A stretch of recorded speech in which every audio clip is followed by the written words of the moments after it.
Good morning dear students. कल हमने topic complex number start किया था। वहाँ पे हमने कुछ पार्ट रीड किया था, कुछ डेफिनेशन और कुछ क्वेश्चन किए थे। अभी हम आगे प्रोसीड करते हैं।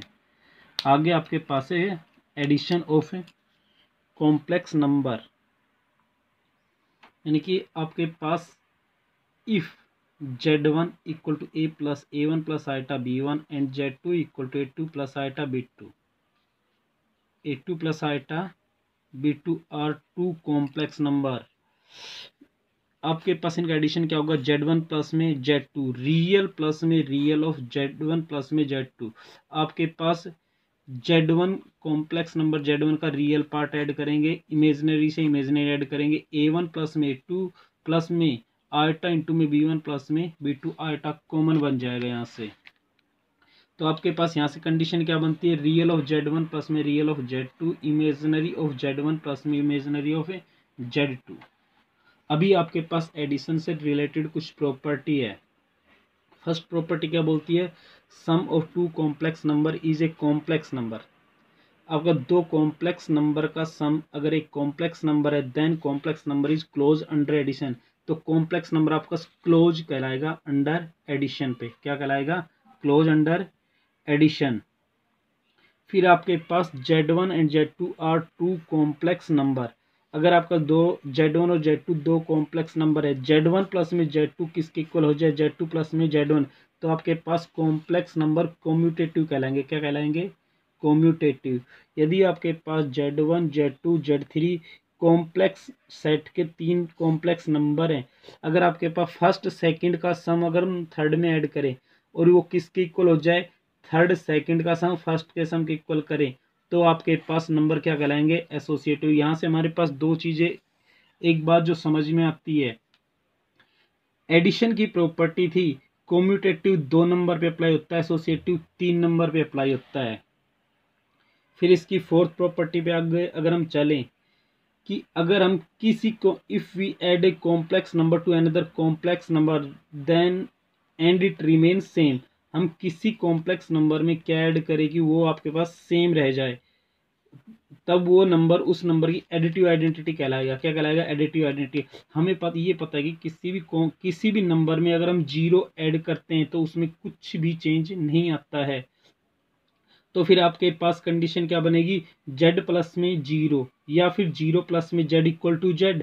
तो जीरो क्या हो जाएगा आपके पास? Additive identity. जीरो एक कॉम्प्लेक्स नंबर होगा आपके पास, zero equal to zero plus में जीरो आइटा, रियल भी जीरो है, इमेजिनरी भी जीरो है, कंप्लीट आपका जीरो बनेगा। क्या हो जाएगा? ये जीरो कॉम्प्लेक्स नंबर हो जाएगा। अगर हम जीरो को इसमें ऐड करेंगे तो आपके पास ये क्या हो जाएगा? इसकी एडिटिव आइडेंटिटी। अब बात आती है if we add a complex number to another complex number and result is zero. हम किसी कॉम्प्लेक्स नंबर में एक कॉम्प्लेक्स नंबर ऐड करें, वो जीरो हो जाए, तो वो उसका एडिटिव इनवर्स होगा। क्या होगा? Additive inverse. इसका मीनिंग आपके पास ये है कि किसी नंबर में हम क्या नंबर ऐड करें कि आपके पास किसी कॉम्प्लेक्स नंबर में क्या कौन सा कॉम्प्लेक्स नंबर ऐड करें कि वो आपका जीरो हो जाए, तो वो उसका एडिटिव इनवर्स कहलाएगा। हमें ये पता है कि किसी भी नंबर में उसका नेगेटिव ऐड करेंगे तो वो आपके पास क्या बन जाएगा? जीरो। तो कोई कॉम्प्लेक्स नंबर है अगर हम उसमें ऐड करें वो भी क्या? उसका नेगेटिव, तो वो आपके पास जीरो हो जाएगा। Z प्लस में negative of Z, negative of Z plus में Z क्या बनेगा? जीरो। तो हमें ये यहाँ से हमारे पास समझ में क्या आता है कि किस negative of A complex number is it's inverse, कि उस कॉम्प्लेक्स नंबर का नेगेटिव क्या हो जाएगा? उसका इनवर्स हो जाएगा। अभी आपके पास एडिशन के बाद अब आती है मल्टीप्लिकेशन की प्रॉपर्टी। आपके पास Z1 एक कॉम्प्लेक्स नंबर है, A1 प्लस में आइटा B2, और एक दूसरा कॉम्प्लेक्स नंबर है Z2, A2 प्लस में आइटा B2। अगर हमें मल्टीप्लाई करना है Z1 इंटू में Z2, फर्स्ट कॉम्प्लेक्स नंबर को पुट किया सेकंड को, फर्स्ट कॉम्प्लेक्स नंबर के फर्स्ट पार्ट को उठाया A1 को A2 से मल्टीप्लाई किया, A1 इंटू में A2, A1 को आइटा B1 से, iota A1 B2, iota B1 को उठाया आइटा B1 इंटू में A2, आइटा B1 इंटू में A2, आइटा को आइटा से मल्टीप्लाई करेंगे, आइटा स्क्वायर B1 इंटू में B2, A1 ए वन इंटू में टू एज इट इज लिख दिया। यहाँ से आपका साइटा स्क्वायर क्या हो गया माइनस, तो आपके पास क्या बनेगा minus of B one into में बी टू। इन दोनों से आपके पास आयोटा कॉमन बन जाएगा, क्या बन जाएगा आयोटा कॉमन। तो आपके पास ए वन इंटू में बी टू प्लस में बी वन इंटू में टू कॉमन क्या बन गया आयोटा। अब इसकी प्रॉपर्टी आती है, जैसे प्रॉपर्टी आपके पास एडिशन पे थी एज इट इज प्रॉपर्टी आपके पास किस पे है मल्टीप्लिकेशन पे है।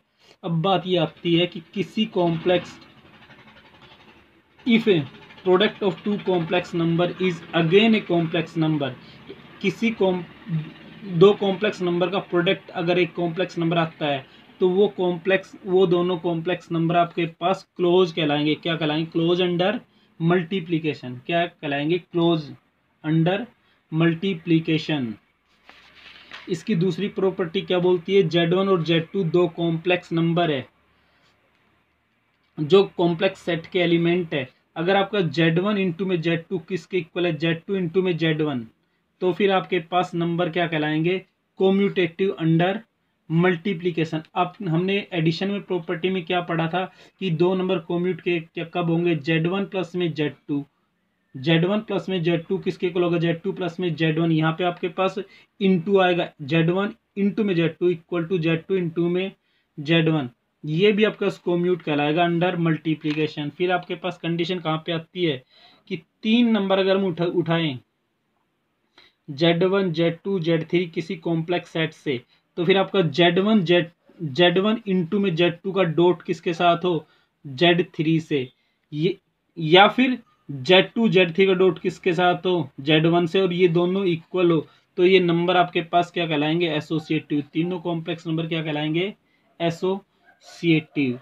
अब बात आती है आपके पास मल्टीप्लिकेटिव इनवर्स की।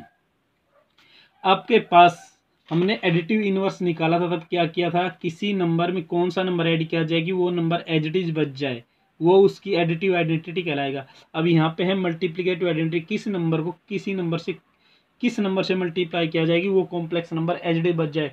हमें ये पता है कि 1 एक ऐसा नंबर है जिससे हम किसी को मल्टीप्लाई करेंगे वो एज इट इज बच जाता है। तो आपका Z इंटू में 1 या फिर 1 इंटू में Z, आपके पास क्या रिजल्ट देगा Z ही बचेगा, ठीक है। और 1 को हम as a complex number present कर सकते हैं, ये आपके पास एक रियल कॉम्प्लेक्स नंबर होगा क्योंकि कॉम्प्लेक्स नंबर का रियल पार्ट इमेजिनरी पार्ट 0 हो जाएगा, यानी कि B 0। तो 1 किसके इक्वल हो सकता है 1 प्लस में 0 आएगा। तो आपके पास यहाँ से कंडीशन क्या बनेगी 1 is the multiplicative identity of A complex number. फिर बात आती है एडिटिव मल्टीप्लिकेटिव इनवर्स की। अब वहाँ आपके पास एडिशन में क्या था कि किसी नंबर में क्या नंबर ऐड किया जाए कि वो 0 बन जाए। अब यहाँ पे आपके पास ये है कि किसी कॉम्प्लेक्स नंबर को किस कॉम्प्लेक्स नंबर से मल्टीप्लाई किया जाए कि वो 1 बन जाए, 0 नहीं बने यहाँ पे। तो किसी कॉम्प्लेक्स नंबर को अगर हम उसके इनवर्स से मल्टीप्लाई कर देंगे तो वो आपके पास 1 बनेगा। Z इंटू में Z इनवर्स या फिर Z इनवर्स इंटू में Z किसकी इक्वल होगा 1 के। अब Z इनवर्स होता क्या है Z inverse equal to 1/Z, यानी कि अगर हम एक एग्जांपल ले 2 इंटू में 1/2 या फिर 1/2 इंटू 2 क्या बनेगा 1 बनेगा। तो यहाँ से कंडीशन क्या आ जाएगी कि जो Z इनवर्स होगा वो क्या होगा multiplicative inverse of that complex number. फिर बात आती है conjugate of A complex number, किसी कॉम्प्लेक्स नंबर का कंजुगेट। अब हमें किसी कॉम्प्लेक्स नंबर का कंजुगेट लेना है, वो कैसे लेंगे कि Z बार से तो हम उसको प्रेजेंट करेंगे। अगर हम एक एग्जाम जैसे कि एक कॉम्प्लेक्स नंबर है Z A प्लस में आइटा B, अगर हम इस पर कंजुगेट अप्लाई करेंगे Z bar equal to A plus में आइटा B बार, यहाँ से बार हटाएंगे तो इमेजिनरी पार्ट का साइन चेंज करेंगे, रियल पार्ट जैसा भी है नेगेटिव छोड़ देंगे, पॉजिटिव है पॉजिटिव छोड़ देंगे, A माइनस में iota B as it is छोड़ देंगे इसको, ठीक है। अभी आपके पास प्रॉपर्टी हुई है। अब हम कुछ क्वेश्चन देखते हैं। आपके पास हमारे पास एक कॉम्प्लेक्स नंबर है,